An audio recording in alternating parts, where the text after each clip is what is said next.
Ganito yung nangyari.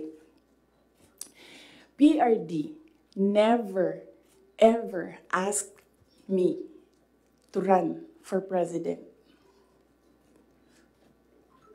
Yan yung totoo.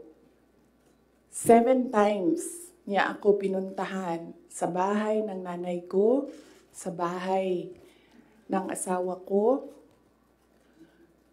Hindi siya talaga nagsabi sa akin na tumakbo ka for president. In fact, sinabi niya sa akin, huwag kang tumakbo for president kasi nanggaling ako dyan, mahirap siya na trabaho, anak kita, naaawa ako sa iyo to go through what I had to go through. Yan ang sinabi niya sa akin, paulit-ulit. And sino ang witness ko to say na totoo ang sinasabi ko?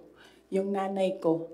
Because sa 7 discussions na yon, nandoon ang nanay ko parati. Nakaupo, nakikinig, hindi nagsasalita. There was only one time, one discussion na nagsalita yung nanay ko. Nilagay ko yung nanay ko doon para makinig siya sa aming dalawa ni PRD.